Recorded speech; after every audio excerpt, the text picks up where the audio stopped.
Recently in this series, I've been playing all of the Pokemon that received evolutions in Generation 4, stuff like Rhyperior and Togekiss. But today, I want to take a little bit of a break from that, and play a Pokemon that was introduced in Generation 4 that is one of the most forgotten evolutionary lines of all time. I bet you very rarely think about Finneon and Lumineon. Here's the rules for the solo challenge. Now let's talk about this little fish, because it's pretty strange. For base stats, it has 49 HP, attack, and special attack, 66 speed, 56 defense, and 61 special defense. The reason I say this Pokemon is weird is because for some reason it has an erratic growth rate. This was one of two new growth rates introduced to the series in Generation 3, but the fluctuating growth rate hasn't really been used by Game Freak ever since Generation 4, and even in Generation 4 it was only used for two species, Drifloon and Drifblim. On the other hand, the erratic growth rate after Generation 3 has been used for other Pokemon. Of course, the Finneon-line was introduced in Generation 4, as well as both of the fossils, which are the erratic growth rate. That kind of surprises me. And then in later games, they still introduced species with this growth rate, the Applin-line and also Squawkabilly. Still, it's a pretty limited group of Pokemon, and I think that makes sense. The erratic growth rate takes the least amount of experience to get to level 100, which seems like a big advantage, but it really isn't, at least in the solo run format, because it takes the most amount of experience to level up in the early game, which is going to be really painful with this tiny mono water type fish that doesn't have good stats. And it also doesn't even start with good moves. Initially it has Pound, and then at level 6 it learns Water Gun. However, it takes me quite a while to get to level 6 because of the erratic growth rate. By the time I'm fighting the first rival at level 7, it has already been 5 minutes and 45 seconds. Of course, today the rival's using Chikorita to make things as difficult as possible. To counter out the erratic growth rate, I'm going to do as much training as I can in the early game, even defeating wild Pokemon as they show up, and all of the trainers on the way to Violet City. Sprout Tower isn't optional in Pokemon HeartGold. That said, Finneon doesn't have problems here because it can use Pound to knock out the Bellsprout, and they're all pretty weak. Sometimes rare wild encounters show up here, so I knock out the Rattata and level up to 10, learning Attract, which is a really great level up move. In most playthroughs, I don't get access to this move early on in the run, so it's going to be nice to experiment with it in the early game. Elderly at the end of the tower is actually really scary. The Bellsprout is able to do about 1/4 in damage to me before I knock it out, but then the second one sets up growth, uses Vine Whip, gets a critical hit, and brings Finneon down to orange health. Right now, even though I have done as much training as possible, I am only level 11, and Elderly's ace is a Hoothoot that's level 10. It is a male Pokemon though, and I assigned Finneon the female gender at the beginning of the game, so I can use Attract here to mess it up. And I am so glad that I did this, because Hoothoot goes for Hypnosis, putting Finneon to sleep, and then it attacks, slowly whittling my health away until Finneon is left with 2 hit points. But because of Attract, Hoothoot is prevented from moving, and as a result, Finneon takes the victory. I fight both Birdkeeper Abe and Rod for more experience, and then at level 11,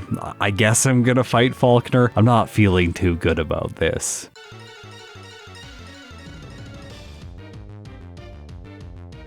Pidgey is first, but it is a male Pokemon, so I could use Attract here if I need to. However, I get a critical hit one-shotting Falkner's lead, and then Finneon levels up to 12. Okay, Pidgeotto's next. I go for Attract right away. Pidgeotto can't move. I'm a little bit surprised that it didn't go for Gust. I guess it's seeing that Tackle is doing more damage than the special move, but it doesn't even matter because the Pidgeotto is completely immobilized by love from here, and as a result, I'm able to finish it off with a bunch more Water Guns. Falkner ended up being easy. Attract is carrying me already. I'm sure it's going to be on my moveset for the majority of this run. I can't imagine Finneon using anything else against Red since it doesn't have a wide move pool. Through level up, it gets Rain Dance, Gust, Water Pulse, Captivate, Safeguard, Aqua Ring, Whirlpool, U-Turn, Bounce, and Silver Wind. I think the last of these moves is the most interesting. I have found in HeartGold that a lot of Pokemon don't get access to setup moves. Well, outside of the Omni Boost moves, Ominous Wind, Ancient Power, and Silver Wind. Bug-type coverage isn't great in the game, especially when it's only base 60 power. However, the ability to raise all of my stats by 1 level, even if it is only a 10% chance, can prevent a bunch of leveling in the late game. But that kind of works against the erratic growth rate. I assume that Lumineon is going to be quite over-leveled by the time I reach Red. Maybe I'm just underestimating its potential throughout the rest of the playthrough, and I will be able to cut a ton of training. Even in that case, I'll probably feel over-leveled by the final battle. West of the city, I pick up Rock Smash. I fight all the trainers on my way to Union Cave, and then I grab the Shell Bell. Inside Union Cave, I continue fighting trainers. I want to be the highest possible level by the time I reach Azalea Town, and this gets me to 15,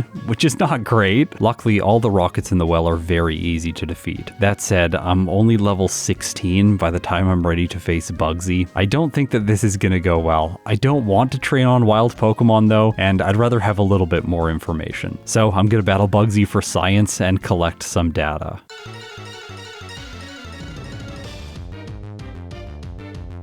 Unfortunately, the Scyther is a female Pokemon, which for me feels like a nod to the fact that a lot of people thought that Bugsy was a female trainer in Generation 2. I know that I did. I thought it was really cool that there was a girl trainer that liked bug-type Pokemon, since there's a stereotype that girls are all scared of bugs. I don't know another reason why Game Freak would make this Scyther a female Pokemon. Either way, it's really annoying because I can't use Attract against it. And I found this out the hard way by trying to use Attract and having it fail. Then Scyther goes for Leer, lowering my defense, and finally it chooses U-turn, which one-shots Finneon without a critical hit. Alright, this is not going to work at level 16. I have to do more training. Plus, just around the corner at level 17, I can learn Gust. I think it makes sense to put this in the place of Pound, holding onto Water Gun, Rain Dance, and Attract as my other 3 slots. Now, I don't think that fighting Bugsy right away is going to be possible, so instead I deposit my Pokemon in the PC and then fight the rival. I can Blackout here over and over again and collect experience from both the Ghastly and maybe even the Bayleaf. I can use Attract against it, and in this case I get really lucky with the Bayleaf not even dealing any damage to Finneon before I knock it out. I thought that maybe I was going to make it by the Zubat, but then it gets a really lucky Supersonic and completely destroys me with a status condition. This isn't the worst thing in the world though. It actually might be ideal because I can repeatedly battle the rival now and gain more experience with the Blackouts. It's important to remember that Pokemon give experience based on their level and also based on if it's a trainer or a wild battle. They give 1.5 times the experience yield if they're on a trainer's team. And so in this case, I am fighting both higher level Pokemon as well as trainer boosted Pokemon. As a result, leveling this way is significantly faster, especially in Johto where all of the wild Pokemon are at very low levels. And it takes only 2 Blackouts before I finally beat the rival. Finneon just barely squeezes through with only 2 hit points remaining, and it was poisoned. I'm level 18 now. Let's fight Bugsy and see if this is gonna work. The answer is no. Look at how much damage Gust does. That's like 1/4 maybe, and after my second hit, it's less than half, so it's gonna take 5 turns to knock out Bugsy's lead, and that just gives Scyther way too much time, especially when it likes to set up with Focus Energy. It crits with U-turn and Finneon faints. I went back to the cave, trained up to level 20 over the next damage rounding threshold, and then returned to Bugsy. I am nearing 40 minutes of playtime now. This early game has honestly been quite a slog. The Scyther continues to crit, it's so annoying. However, then I reverse the luck, getting 2 crits in a row with Gust, which is what I need to knock out Bugsy's lead. From there, both the Metapod and the Kakuna are easy to finish off for Finneon, so finally I've earned myself the second badge. I do want to quickly mention that it is so annoying that in HeartGold, his Scyther is his first Pokemon, which essentially makes Blackout training against Bugsy impossible. Also, navigating through his gym every time you Blackout takes a decent amount of time, since these little spider carts don't move particularly quickly. And there's no fast way through the puzzle once you solve it the first time. You just have to solve it every single time you come back into the gym. As we approach the mid-game, I think the Finneon-line is going to start becoming better and better, especially once it evolves at level 31. Progress towards level 31 is going to be dramatically faster than level 5 to 20 was in the early game, so I expect that I'm going to be able to evolve before I fight Morty, but definitely not before I take on Whitney. In the forest, I can't learn Headbutt, so unfortunately no move pool upgrade here. But once I get to Goldenrod City, I can play Voltorb Flip and then buy myself a bunch of stuff. Abra, Dratini, the Substitute TM, the Rest TM, and most importantly, the Ice Beam TM, which of course I teach right away. This is going to be my best move for the fight against Whitney.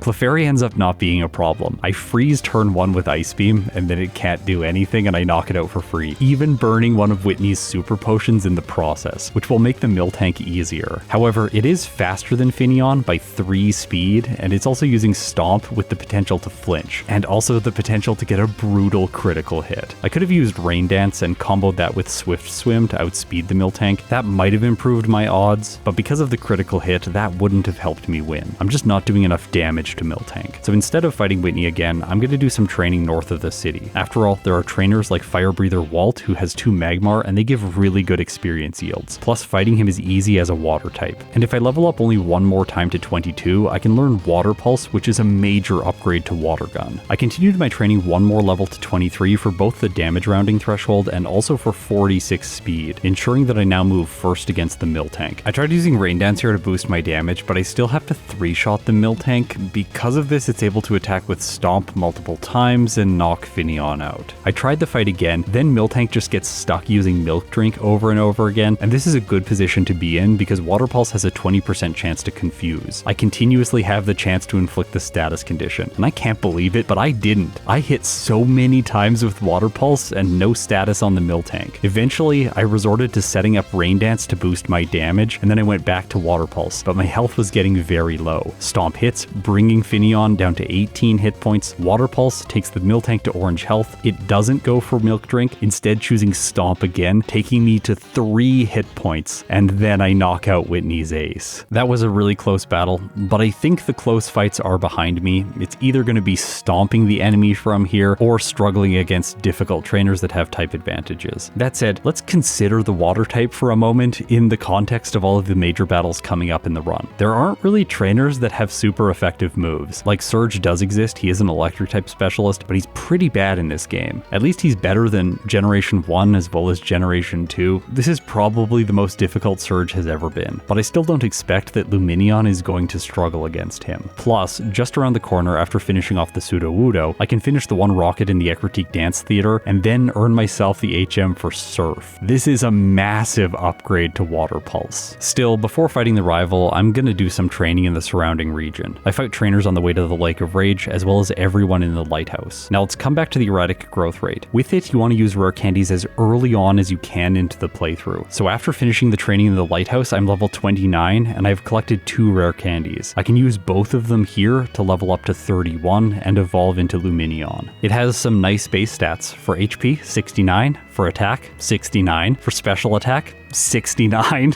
This Pokemon's kind of a joke. Anyways, it has 91 speed, 76 defense, and 86 special defense. Honestly, for a fully evolved Pokemon, this is just not very good, especially for a solo challenge where you want more attack, but Lumineon instead is a fast, defensive Pokemon. While its base stats might not be ideal, I think over the next section of the game it's going to be totally fine, because Surf is very busted this early. Okay, time for the rival in Burned Tower. I one-shot the Ghastly using Surf, move on to the Bayleaf, which gets taken out with a single Ice Beam. After that, I take care of both the Magnemite and the Zubat in 1 hits, and then I'm ready to take on Morty.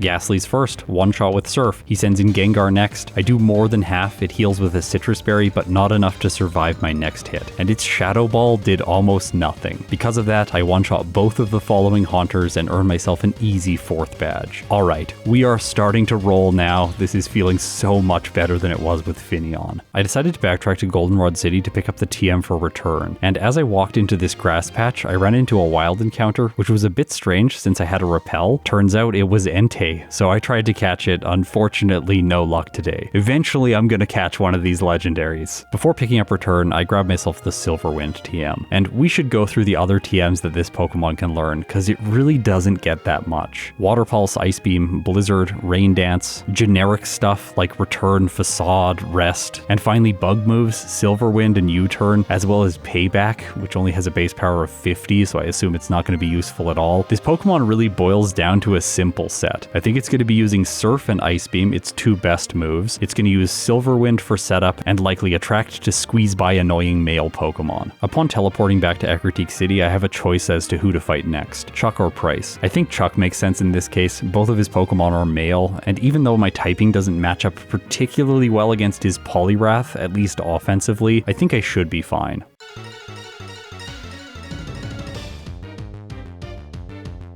Primeape is first, I can almost one-shot using Surf. That said, it doesn't put up a fight at all, instead choosing Double Team, and then after a potion, I knock it out in 2 more hits. Poliwrath comes in, I immediately use Attract on it, then it can't attack a bunch, and I slowly use Return, which I have put in the place of Rain Dance, to chip away at it, eventually knocking out Chuck's ace with a critical hit. Now, defeating Chuck gives me access to Fly, and I return to Cherry Grove City to pick up the Mystic Water. Now Surf is even better, and it allows me to completely crush Jasmine's team. Surf has one-shots on all 3 Pokemon. Unlike Jasmine, the red Gyarados is actually really challenging. I don't have good damage against it because Return is debuffed by Intimidate, so I have to knock it out over 4 turns, and I almost faint in the process. If it had attacked one more time, I would have lost. The Rocket plotline is done. The only thing I'll mention here is that the Electrodes don't have any electric type moves, so they're not a problem for a water type to defeat. Let's move on to price. Initially, I thought this battle was going to be kind of annoying, but I can 2-shot the Seal using Return, then 1-shot the Piloswine with Surf. After that, he only has Dugong left over, and it's just going for Aurora Beam doing pathetic damage, so even though he uses a full restore, eventually I knock out his last Pokemon. Petrel in the Radio Tower is really easy. I can 1-shot all of his Pokemon using Surf. Then, against the rival, I now have really great type coverage, and I even freeze the Meganium. It just goes for a Reflect, which makes no sense. After that, I finish it, and then Surf sweeps everything else. Inside of Ice Path, to boost the power of Ice moves, I pick up the Nevermelt Ice, which is just in time to take on Clair.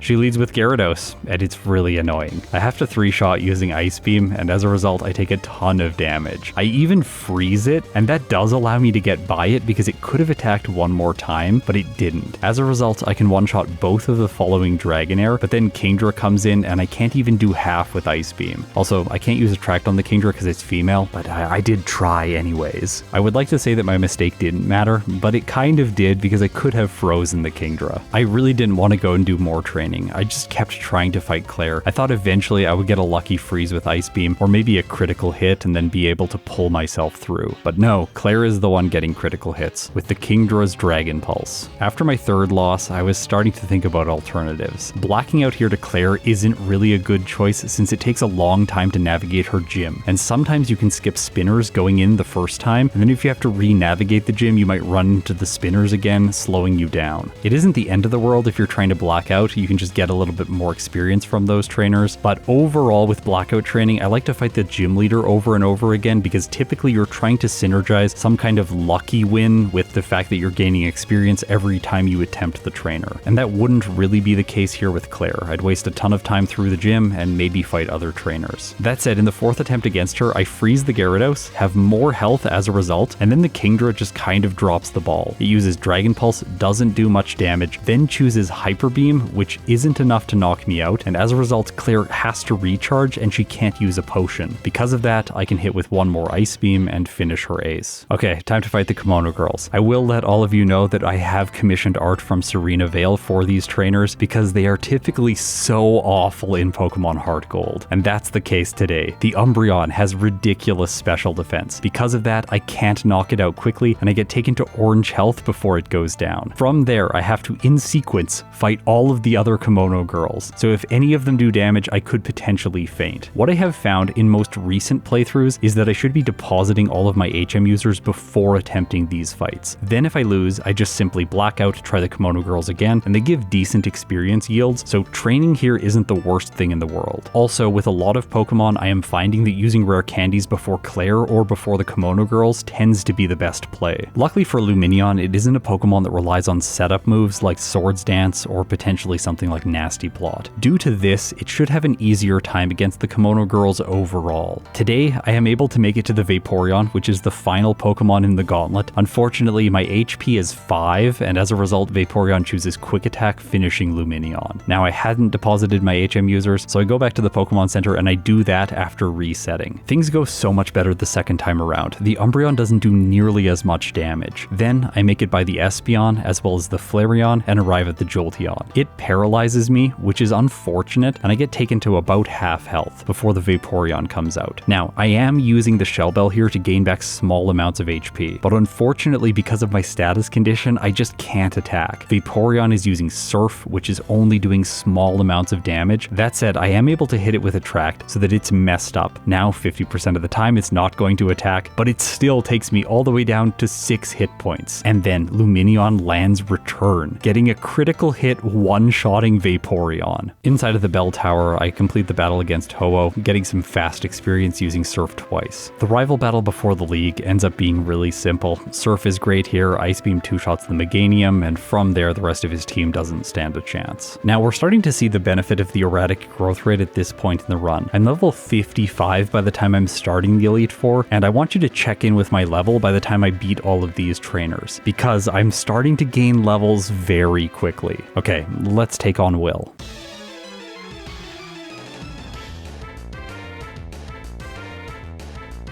Xatu, one shot with Ice Beam. Jinx is a 2-shot with Return. It takes some damage with Psychic, luckily not having my special defense lowered. Executor goes down to a single Ice Beam. The Slowbro could have been annoying, and even after Curse, it still just doesn't do anything, trying to set up one more time, and then I take it out with my 3rd Return. His final Xatu comes out, and Ice Beam is a 1-shot, so Will ended up being really simple. And I'm able to level up all the way to 57 during this fight. Okay, Koga's next. Now, this one should have been easy, but I just barely don't one-shot the Ariados. It doesn't matter, he just buys some time here. Then I knock out the Fortress. After that, Muck comes in, and this is where everything falls apart, but only because Koga got lucky. He uses Toxic followed by Minimize, and then I just miss too many times and the status condition gets me. I immediately came back in. Muck this time did not choose Toxic, instead going for Minimize right away. As a result, I just 2-shot with Surf, move on to the Crobat, which I easily knock out with 2 hits from Ice Beam, and then Venomoth, even though it's a Grass Electric type, doesn't put up much of a fight. Okay, Bruno had some surprises in store for me. I can't one-shot any of the Hitmons, even using the physical move Return, which is a little bit annoying. It gives them time to attack, but I still arrive at the Machamp with green health. I was also hit with Swagger, increasing my attack stat, and maybe I should have gone for Return as a result, but instead I chose Surf. It doesn't do enough damage, then I hit myself, the Machamp hits with Cross Chop, Lumineon is brought to 4 hit points, and then because of confusion, I end up losing. Alright, not ideal. In the next fight, the Hitmontop uses Counter after I choose Return, doing more than half in a single hit. Hitmonchan uses Thunder Punch, taking me to low health, and the Hitmonlee survives, uses High Jump Kick, and Lumineon faints. My solution for this battle is knocking out the Hitmons. It doesn't really matter how these go. Then I can just use Attract on the Machamp and pray that it doesn't attack. If this happens, then I 2-shot with Surf, 1-shot the Onix, and that's a win. Against Karen, I think it's worth considering if maybe teaching Silverwind by this point in the run made the most sense. I didn't really want to give up Return at this point in the playthrough. I could have dropped Attract, but I decided against this since Karen typically isn't that good in Pokemon HeartGold. The Umbreon no longer has Sand Attack, and that's definitely the reason why she's so good in Generation 2. Her AI also does something weird here that I haven't seen before. She switches out the Umbreon and sends Vileplume in. It tanks a Surf as a result, and then I use Ice Beam, knocking it out. So this was objectively not a good play from her. After that, Gengar comes in, and it is able to hit with Focus Blast, doing a lot of damage. But from there, after 2-hitting the Ghost, I 1-shot the Houndoom, 1-shot the Murkrow, and then finish off the Umbreon. Now it's time for the champion Lance.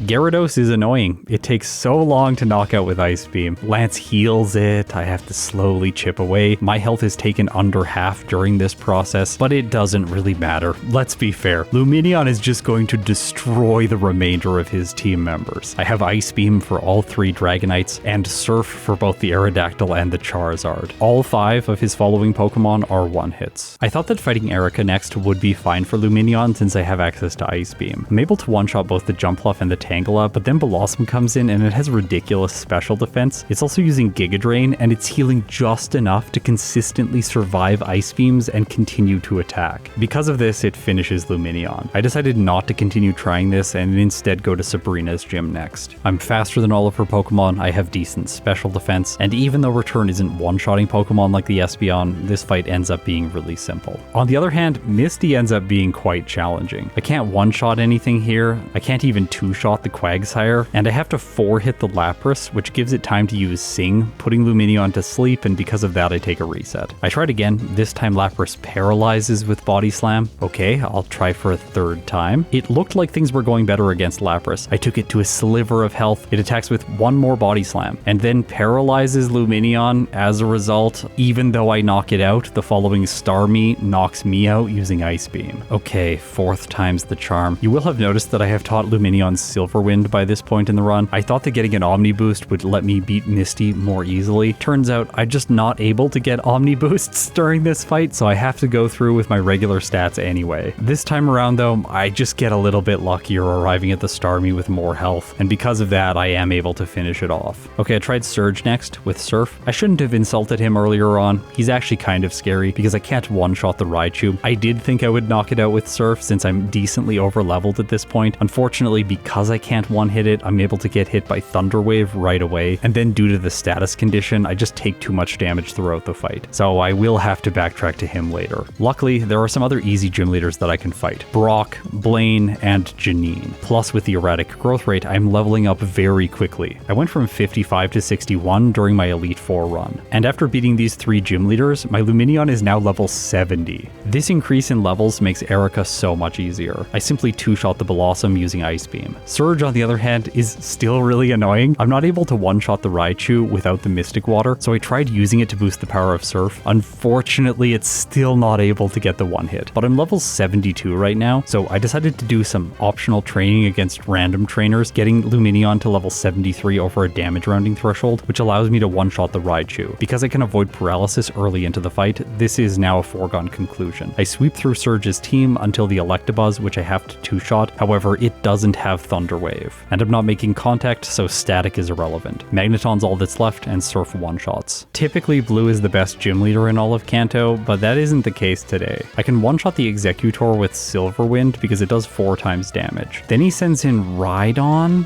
which I one-shot. I guess he doesn't really have any team members that are good against water types once you finish off his lead. Machamp comes in 3rd, doing about a 5th in damage with Stone Edge, and I 2-shot. Arcanine is a 1-hit with Surf. Pidgeot gets taken care of with 2 Ice Beams, leaving only Gyarados. This Pokemon has been annoying in the past, but this time around it isn't since it comes in so late in the fight. I 3-shot with Ice Beam and win against Blue on my first attempt. Having the erratic growth rate is a massive advantage right now. Lumineon is level 75 by the time it's going into the 2nd round of the Elite Four. Even though my level's incredibly high, I am 2-shotting all of Will's Pokemon, which is unfortunate, and I'm taking a bunch of damage in the process. I am able to finish him off, but this fight didn't give me confidence for the remainder of the Elite Four. Therefore, I continued with the plan that if I lost, I was just going to black out and then retry everything again, gaining more experience. Koga's Toxicroak gets a critical hit with Gunk Shot, knocking out Lumineon, so then I went back and faced Will again. This time it didn't go as well though. I ended up losing here to his 3rd Pokemon. The first time I did the rematch, I think I got a little bit lucky because the 3rd time I lose once again, this time against the Slowbro. Going into the next fight, you'll notice that my level has jumped from 78 all the way to 87. I was still holding onto rare candies in my bag, and I just decided now is the time to use them. It doesn't make sense to hold on to them for any longer. I'm still not able to beat Will though, so I take another blackout, come back in at level 88, and this time I'm able to get by him and move back on to Koga. Then I get confused, and then Lumineon hits itself. Toxicroak goes for Gunk Shot, poisons me, Ice Beam doesn't one-shot, and I end up deciding to reset here. I'm level 89. I should be able to beat Koga. If you're looking at effective power in the center, you'll see that Surf says that it has an effective power of 171 against the Toxicroak, but this isn't the case. It has Dry Skin, and I'm not calculating that with the effective power function. I'll have to update that in the future. Because of this, Surf has an effective power of 0 against the Toxicroak, making either Return or Ice Beam my best moves against it. Ice Beam's able to one-shot because of a critical hit, so I move on to the Crobat. I have to 2-shot, but it just goes for Mean Look. I take care of it, and from there the remainder of Koga's team isn't really an issue. However, at level 90 against Bruno, I am still struggling. If I attack with a physical move, the Hitmontop can use Counter, doing devastating damage, and I still can't one-shot his Hitmonlee. Lumineon's base stats are really holding it back at this point. It's just not quite strong enough, even though it's ridiculously overleveled. I am 29 levels higher than this Hitmonlee. If I just don't take counter damage from the Hitmontop, then the fight goes so much smoother. I make it to the Machamp with full health, and I thought I was gonna win. However, then it hits with Dynamic Punch because it has no guard, it's never gonna miss this move. It confuses Lumineon, I hit myself and get taken to red health before the Lucario comes in. It has extreme speed, and that's another loss to Bruno. I wish there was a skillful way to get through this fight. One adjustment I can make here is since I know I'm not gonna one-shot the Hitmontop, the Hitmonlee, or the Hitmonchan, I can use Silver Wind on turn 1 even though it's not very effective. This chances the Omni boost, and then I can knock them out with my follow-up attack. Unfortunately, I don't get the boost, but Hitmonlee does go for Swagger, and I snap out of confusion quickly. Because of this, I one-shot the Hitmonchan, and then I'm almost able to one-shot the Machamp, but I can take care of it in 2 hits. Lucario comes in, my health is higher, it's not going to go for extreme speed as a result, and I'm able to use Surf to one-shot, moving on to his final Pokemon, Hariyama. It tries to go for payback, does very little damage, and I two-shot with Surf. Karen's Weavile is a good chance for me to set up with Silverwind. Unfortunately, I don't get boosts. I knock it out, move on to the Honchkrow, one-shot with Ice Beam, and then the Spiritomb is able to curse me. There are 3 Pokemon left over, and I think because of curse damage and Umbreon's bulkiness, this is a lost fight. I did try to play it out, but no, I don't have enough health, so I have to try again. If I'm not going to one-shot the Spiritomb, then what are my chances in this fight? I think that I have to get an Omni boost with Silverwind so that I can take out the Spiritomb. Otherwise, Curse is just going to keep getting me. If I don't get the Omni boost by the time I knock out the Honchkrow, I should just reset. Unless I get lucky and freeze or critical hit the Spiritomb, so maybe there's a reason to keep playing. And I went for that. Turns out I get the crit, the Spiritomb goes down, and I'm able to finish off Karen as a result. That's another critical hit saving this playthrough. There have been a lot of battles won this way. Luckily, I don't need to win Lance like that. So many of his Pokemon are weak to Ice-type moves. If you have an Ice-type move, this is gonna be easy. Even the Gyarados paralyzes me with Thunder Wave. I just continued playing. It doesn't matter. Garchomp then sets up Swords Dance. I one-hit. Dragonite tries to go for Safeguard. I one-hit. Charizard uses Air Slash a bunch of times, taking me under half health, but then Surf one-shots, leaving only Altaria, which goes for Double Team multiple times in a row, giving me more chances to use Ice Beam. Coming out of the fight with Lance, I was midway to level 95, so I fought some wild Pokemon leveling up over the damage rounding threshold. And I have 2 rare candies that I picked up around Mount Silver, so I can boost Lumineon to level 97 before taking on Red.